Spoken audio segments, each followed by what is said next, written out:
Operation सिंदूर, क्या खरीफ के किसान सरहद की तकरार झेल पाएंगे?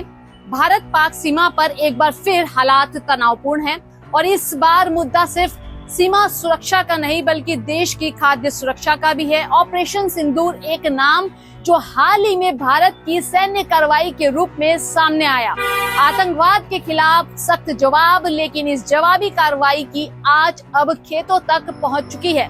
नमस्कार, मैं हूं रश्मि और आप देख रहे हैं किसान इंडिया, जहां हम बात करेंगे जमीन से जुड़े हर मुद्दे की जो किसान के जीवन और देश की थाली से जुड़ा है। आज का सवाल बड़ा और सीधा है, क्या बॉर्डर पर बढ़ता तनाव इस साल की खरीफ बुआई को रोक देगा? क्या देश की अन्नदाता खेतों में लौट पाएंगे या फिर देश की थाली पर पड़ेगा संकट का साया? सीमा पर खड़े किसान बंदूक की छाव पर खेती हो रही है। भारत और पाकिस्तान के बीच 3000 किलोमीटर से भी लंबी सीमा रेखा है जो पंजाब, राजस्थान, गुजरात और जम्मू कश्मीर जैसे कृषि प्रधान राज्यों से होकर गुजरती है।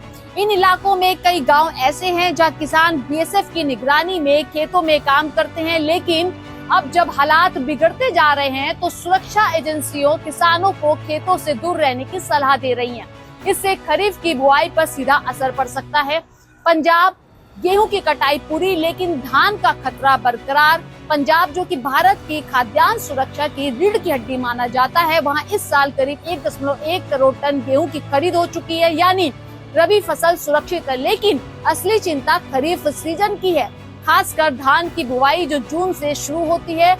हालांकि अभी समय काफी है, लेकिन अगर सीमा पर तनाव बना रहा तो न सिर्फ बुआई रुकेगी बल्कि मजदूरों की कमी और ट्रांसपोर्ट रुकावटों के कारण उत्पादन भी पूरी तरह प्रभावित हो सकता है। जम्मू कश्मीर सिर्फ अनाज नहीं, फलों पर भी खतरा है।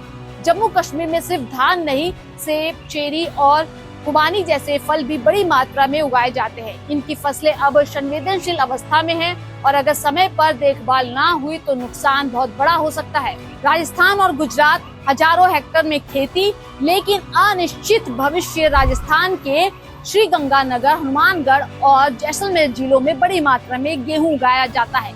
अकेले गंगानगर में ही 10 लाख हेक्टेयर से ज्यादा भूमि पर खेती होती है। वहीं गुजरात के कच्छ और सौराष्ट्र क्षेत्रों में भी सीमावर्ती इलाके खेती से जुड़े हैं। अगर यहाँ खरीफ की बुआई प्रभावित हुई तो इसका असर राष्ट्रीय खाद्य आपूर्ति पर पड़ सकता है।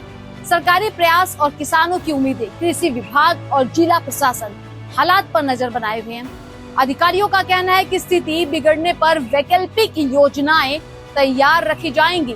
किसान संगठनों ने सरकार से अपील की है कि ऐसे समय में उन्हें न सिर्फ बीज और खाद की सप्लाई दी जाए बल्कि यदि बुआई रुकती है तो मुआवजा और आर्थिक सहायता भी सुनिश्चित की जाए। ऑपरेशन सिंदूर एक जरूरी रणनीतिक कार्रवाई हो सकती है, लेकिन इसके साए में खरीफ सीजन डगमगाता नजर आ रहा है। सीमा पर खड़े किसान इस वक्त सिर्फ अपने खेतों की नहीं, देश की खाद्य सुरक्षा की भी जिम्मेदारी निभा रहे हैं। ऐसे में जरूरी है कि सरकार और समाज मिलकर इन किसानों को संबल बने, क्योंकि जब देश का अन्नदाता असुरक्षित महसूस करता है तो पूरे देश की थाली खाली होने लगती है। इस वीडियो के बारे में आपकी क्या राय है, कमेंट करके जरूर बताइएगा।